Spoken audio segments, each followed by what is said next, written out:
Bienvenue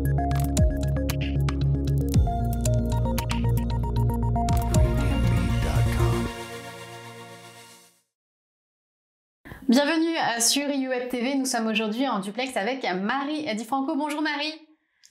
Bonjour Aude. Vous êtes directrice générale de Metz Technopole. Vous aidez les entreprises à s'implanter, à se développer dans la région de Lorraine. Technopole, pépinière d'entreprise, comment est-ce que vous vous définissez ? Tout à fait, l'objet de Metz Technopole, c'est en effet d'apporter des services et de faciliter à la fois la création et l'implantation d'entreprises sur ce territoire, avec des infrastructures immobilières de type hôtel d'entreprise, pépinière d'entreprise, centre d'affaires, qui permettent donc d'accueillir dans des espaces de coworking, de bureaux individuels, de bureaux partagés, des entreprises avec un panel de services d'accompagnement. Et vous, quelle est votre mission première en tant que pépinière d'entreprise ?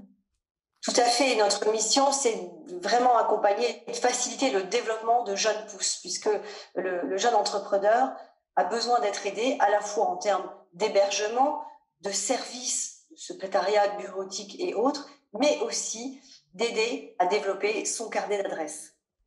En plus de services classiques, qu'est-ce qu'on peut retrouver chez vous en plus ? Alors justement, donc c'est d'accompagner les entreprises à développer leur réseau de contacts, parce que développer son réseau de contacts, ça permet d'aller beaucoup plus vite pour aider une entreprise dans son développement, parce qu'elle va trouver un partenaire, un associé, un collaborateur ou autre.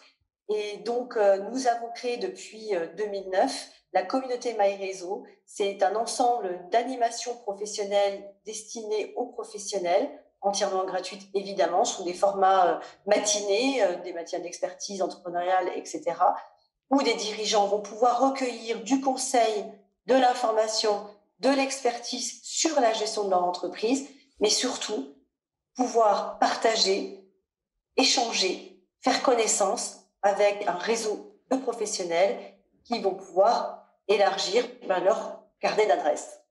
Et en quoi c'est vraiment indispensable pour ces jeunes entrepreneurs de se faire un carnet d'adresses ? L'un des points les plus importants pour développer une entreprise, c'est forcément son réseau de contacts. Plus vous aurez de contacts, plus vous aurez de chances de réussir rapidement. Donc, voilà toute l'importance d'avoir un bon réseau d'adresses. Et puis aussi, c'est parce que quand on connaît quelqu'un, parce qu'on l'a rencontré, on aura beaucoup plus de facilité à travailler avec que lorsque on va avoir un contact par un téléphone ou par une recommandation. Alors, qui sont les entrepreneurs que l'on retrouve chez vous ? Quel type d'entreprise est-ce que vous aidez ? Alors, chez nous accueillons actuellement environ 300 entreprises, 200 en domiciliation, une centaine en hébergement, et puis aussi une communauté de 100 coworkers. Et on va trouver tout type d'activités, bien évidemment principalement des startups du numérique, mais également des agences de communication. Et en termes de taille, on va avoir depuis l'auto-entrepreneur jusqu'au grand donneur d'ordre, en passant par de la TPE, de la PME et même des administrations publiques. Alors, dans ce contexte de crise, j'imagine que vous avez remarqué des changements de comportement, des évolutions. Qu'est-ce qui va rester selon vous et comment vous allez y répondre ? Tout à fait. On a déjà noté depuis une quinzaine d'années un changement profond des comportements dans l'univers du travail, avec la dématérialisation et l'arrivée de l'ère de l'Internet.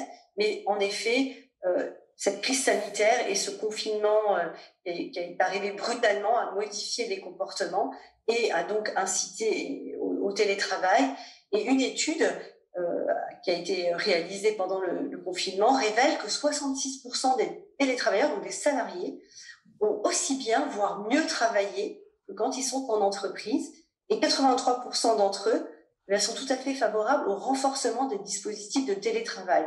Donc les espaces de coworking ont tout leur avenir, parce que la crainte d'attraper ce virus, soit en entreprise, soit dans les transports, alors qu'il existe des espaces de télétravail à proximité de leur domicile et qui sont sécurisés d'un point de vue sanitaire, va être tout à fait appréciable et va représenter les nouveaux comportements des entreprises qui vont plus favorablement mettre en place le télétravail. Alors, pas forcément à domicile, parce que pendant le confinement, avec les enfants à côté, ça a sans doute été compliqué pour certaines familles, mais du télétravail à proximité de son domicile, dans un environnement professionnel, va permettre de conserver la productivité des entreprises, voire de l'améliorer.